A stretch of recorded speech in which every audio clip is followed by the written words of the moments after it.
Novels paradise میں خوش آمدید۔ نیلم کا مرکز بائی دیبا تبسم، ایپیسوڈ 14۔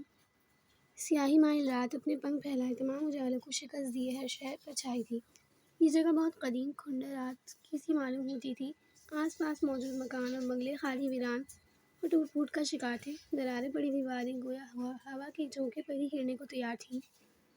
یہاں موجود قدیم حویلی نما مکان بھوتوں کا مسکن معلوم پڑ رہا تھا، جس کے سامنے کھڑے دو نفوس آپس میں سرگوشیوں میں گفتگو کر رہے تھے۔ ان کا انداز چوکس تھا۔ اس حویلی کے آس پاس چھوٹے موٹے بوسیدہ مکان تھے اور تنگ گلیاں۔ یہ علاقہ جیسے سالوں سے لوگوں کی رہائش سے محروم تھا۔ ایک بزرگ سفید داڑھی اور شلوار قمیض میں ملبوس تھا اور دوسرا بھی کچھ اسی طرح کا حلیہ اپنائے ہوئے تھا، جیسے کوئی غربت کا مارا ضعیف انسان ہو۔ دونوں نفوس 5 منٹ مزید باتوں میں مصروف رہے، پھر ایک نے دوسرے کے ہاتھ سے سیاہ رنگ چمڑے کا بیگ تھام لیا اور چیل کی طرح آس پاس نظریں گھمائیں۔ بیگ کندھے پر ڈالتا واپسی کو روانہ ہو گیا، جبکہ دوسرا کھنڈر نما حویلی میں گھس گیا۔ Major as he is going. وہ جو دیوار کی اوٹ میں سوکھی جھاڑیوں کے جھنڈ میں دبکا بیٹھا تھا، اطلاع ملنے پر برق رفتاری سے بغیر آواز پیدا کیے اس بیگ والے شخص کے پیچھے ہو لیا۔ اس کے نکلنے کے کچھ دیر بعد دوسرا شخص حویلی سے باہر نکلا۔ پینٹ شرٹ میں ملبوس، سفید دمکتی رنگت پر سیاہ گوگلز لگائے، قیمتی ریسٹ واچ پہنے، وہ بہت شاندار شخصیت کا مالک تھا۔ وہ بھی واپسی کو چل پڑا۔ حبیب کا سیل فون پہلے ہی ایجنسی ٹریس کر چکی تھی۔ 2 بار غلط فون نمبر ٹریس کیے گئے جو حبیب بن کر استعمال کرتا تھا، مگر ہر ایجنٹ منوٹ کے سیل فون سے ملنے والی معلومات سے اس کا اصل نمبر بھی معلوم ہو چکا تھا۔ تبھی اس کی ملاقات کی فون کال بھی سن لی گئی تھی اور ساتھ ہی لوکیشن بھی ٹریس کر لی گئی تھی۔ را کا ایجنٹ حبیب اس سے ملنے آنے والا تھا۔ کاؤنٹر انٹیلیجنس بیورو کے دونوں ایجنٹس ان کے پیچھے تھے۔ ایک ویڈیو بنا کر انہوں نے آرڈر کے مطابق میجر آس کو سینڈ کر دی تھی۔ ایجنٹ آکاش اپنا روپ بدل کر نکل گیا تھا۔ اس کی ہر حس الرٹ تھی، مگر وہ جان نہ سکا کہ ان بوسیدہ عمارتوں کی چھتوں پر کھڑے ملک پاکستان کے محافظ اس سے بھی زیادہ چوکنا تھے۔ اس سے 2 قدم پیچھے ہی اس کی موت چل رہی تھی اور وہ بے خبر تھا، بلکہ سرشار سے تھا۔ اب اسے پھر سے خود کو مارخور ظاہر کرنا تھا، جس میں وہ کافی ماہر ہو چکا تھا۔ آخر کو 6 سال ہو گئے تھے اسے بہروپیہ بنے۔ وہ تیز تیز قدم اٹھاتا اس گنجان اور ویران علاقے سے نکل رہا تھا۔ ایک تنگ گلی مڑتے کونے میں موجود مکان کے لکڑی کے لٹکتے دروازے سے اسے آواز آئی، سر ایجنٹ ابھی جیسے ہی یہاں سے گزرے گا میں اس پر حملہ کر دوں گا، ہم سب یہیں چھپے بیٹھے ہیں۔ حبیب نے جیب میں ہاتھ ڈال کر پستول ٹٹولا مارنے سے یاد آیا، ہم سب مطلب ایک سے زیادہ۔ ایسے میں وہ بے وقوفی کا مظاہرہ نہیں کر سکتا تھا۔ وہ خاموشی سے واپس پلٹ گیا۔ اس کی رفتار بہت تیز تھی، وہ الٹا بھاگ رہا تھا تاکہ دیکھنے والا قدموں کے نشانات سے کسی کو آتا محسوس کرے نہ کہ جاتا۔ الٹے قدموں بھاگنے پر بھی اس کی رفتار عام انسان کی رفتار سے کافی زیادہ تھی۔ وہ واپس اسی مقام پر آ گیا تھا۔ وہ تیزی سے حویلی کے اندر گھس گیا۔ کھلا کشادہ صحن، دھوپ، اندھیرا، ہر چیز سیاہ نظر آ رہی تھی۔ اس نے اپنے کرتے کی جیب سے موبائل نکالا اور ساتھ ہی موزوں میں چھپایا تیز دھار چاقو نکال لیا۔ وہ دبے پیر بیگ پر ہاتھ کی گرفت مضبوط کر کے آگے بڑھنے لگا۔ اپنے دیس کے لیے آج وہ جان پر کھیل رہا تھا۔ غیر زمین پر وہ کھڑا اپنے ملک کے لیے لڑ رہا تھا۔ تنہا اتنی عوام کے لیے لڑنا کوئی آسان کام نہ تھا۔ دونوں ممالک کی دشمنی سے پورا ایشیا آگاہ تھا۔ کتنی خون کی ندیاں بہی تھیں بر صغیر کی تقسیم کے وقت، بلکہ اس سے قبل بھی خون کی ہولی آئے روز کھیلی جاتی تھی، اور اس کی تقسیم کے بعد بھی سرحدوں پر کٹے سر ملتے ہیں تو جیلوں میں مخالف ملک کے باسم کی آہیں گونجتی ہیں۔ انسانیت دم توڑتی محسوس ہوتی ہے اس دشمنی میں۔ شاید دنیا میں اس سے بڑی انا کی جنگ کسی نے نہیں لڑی ہوگی جو پاکستان لڑ رہا ہے بھارت سے، اس کی انا سے جو پاکستان کا وجود آج بھی تسلیم نہیں کرتا۔ ایجنٹ ابھی آہستگی سے آگے بڑھنے لگا۔ اس کے پاس اس وقت اپنے ملک کی طاقت میں اضافے کو ایک قیمتی بیگ تھا، اور یہ چمڑے کا سیاہ بیگ اسے کسی نہ کسی طرح بھارت پہنچانا تھا۔ اسے لگا کوئی اس کے تعاقب میں ہے۔ موبائل کی ٹارچ آن کرتے اس کی روشنی میں دیکھا تو کچھ بھی نہ تھا سوائے سناٹے کے۔ اب اسے دوسری طرف سے آواز آئی۔ اس نے وہی عمل دہرایا۔ اب ہر جانب سے قدموں کی آواز آتی محسوس ہوئی تھی۔ اس نے اپنی جیب سے پسٹل نکالا، مگر اسی دوران فائر کی آواز گونجی اور بلٹ اس کی ہتھیلی پر لگی۔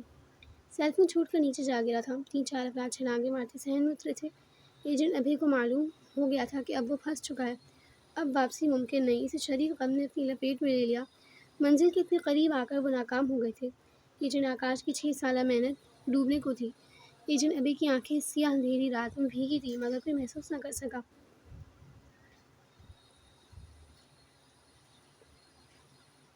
سوسائڈ پل برآمد کرتے ہی برق رفتاری سے اپنے منہ میں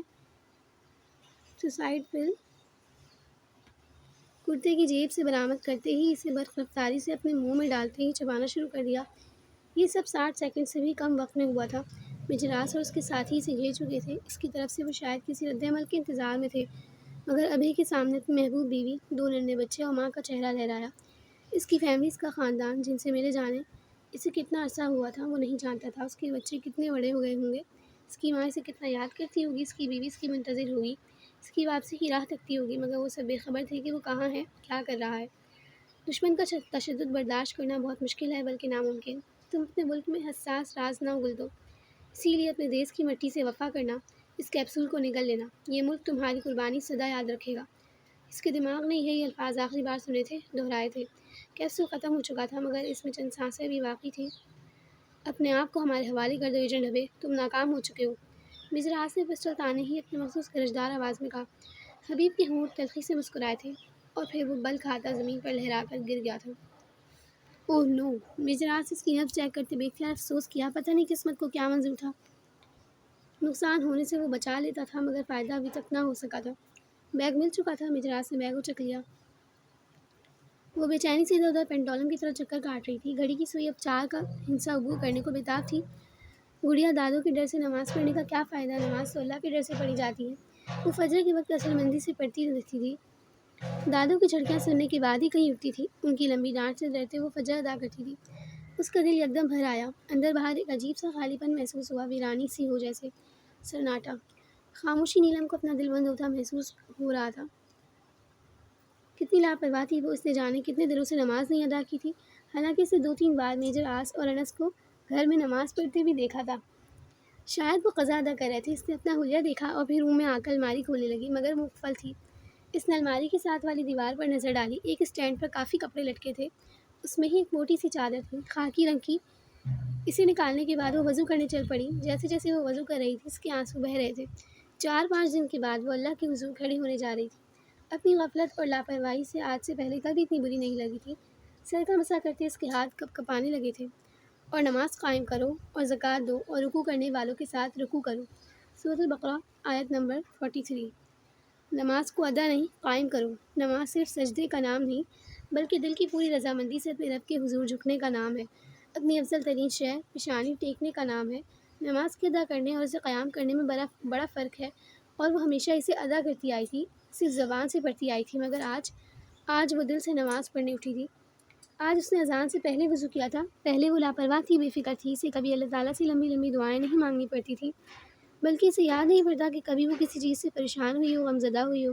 وہ شروع سے ہی بے فکر، لاپرواہ اور بے نیاز تھی، مگر اب اسے اللہ تعالیٰ سے کچھ مانگنا تھا، اور اس میں کوئی شک نہیں کہ انسان بہت خود غرض ہے۔ وہ ہمیشہ اولے پڑنے پر ہی اپنے رب کو یاد کرتا ہے۔ وہ بھی انہیں گنہگاروں میں سے تھی۔ وضو سے فارغ ہوئی، چادر لپیٹی۔ 5 منٹ کے انتظار کے بعد مؤذن بلند آواز غفلت کے ماروں کو جگانے لگا، کامیابی کی طرف بلانے لگا۔ اس نے اذان کا جواب دیا اور نماز کی نیت باندھ لی۔ اللہ اکبر! اللہ سب سے بڑا ہے۔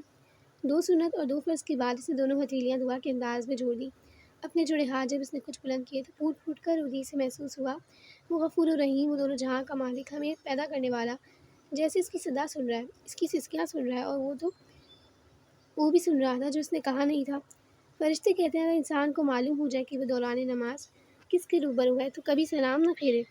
اس کی سسکیاں بلند ہوتی گئیں، اسے شرمندگی محسوس ہو رہی تھی۔ اللہ تعالیٰ کے روبرو اپنا مطالبہ پیش کرتے اسے اپنا آپ کمتر حقیر معلوم ہو رہا تھا۔ یا اللہ! اس کے لب کپ کپائے۔ وہ کیسے باوضو ہو کر ایک نامحترم کا تذکرہ اپنی دعا میں کرے، نامحرم کا تذکرہ اپنی دعا میں کرے۔ اس نے پھر کچھ نہیں مانگا، روتے ہوئے اپنی نم آنکھیں اٹھی ہوئی ہتھیلیوں میں چھپا لی۔ اس کا پورا وجود ہچکولے لے رہا تھا، وہ سسک رہی تھی۔ جب دروازہ کھلنے کی آواز پر اسے تڑپ کر سر اٹھایا، وہی تھا اس کی دھڑکنوں کا مالک، اس کے دل کا مکین، اس کی بے تابیوں، بے قراریوں کا ذمہ دار۔ اسے لگا اللہ تعالیٰ نے بن کہے اس کی سن لی ہو۔ ٹائیگر! وہ پچھلے 2 گھنٹے سے اس کے کمرے کی تلاشی لے رہا تھا۔ کتنے لاکس توڑوائے تھے اس نے، سارا کمرہ الٹ پلٹ کر رکھا تھا۔ حبیب کے کپڑے سارے بیڈ پر بکھرے تھے، بہت ساری فائلز تھیں جو ایماز کے بزنس سے متعلق تھیں۔ وہ اب الماری کا آخری خانہ کھلوانا چاہ رہا تھا، مگر گارڈز سے اس کا تالا کھول کے ہی نہیں دے رہا تھا۔ ایک لاک نہیں کھل رہا تم سے؟ ایماز دھاڑا۔ سر وہ یہ، گارڈ نے پسینہ صاف کرتے گڑبڑاتے ہوئے کہا۔ منہ بند کرو اور ہاتھ چلاؤ۔ وہ اس کے سر پر پہنچ کر چیخا۔ گارڈ جلدی سے پھر شروع ہو چکا تھا۔ ٹک ٹک۔ بالآخر تالا کھل گیا۔ ایماز کا خانے پر پولیس کی ریڈ پڑ گئی ہے۔ Be quick.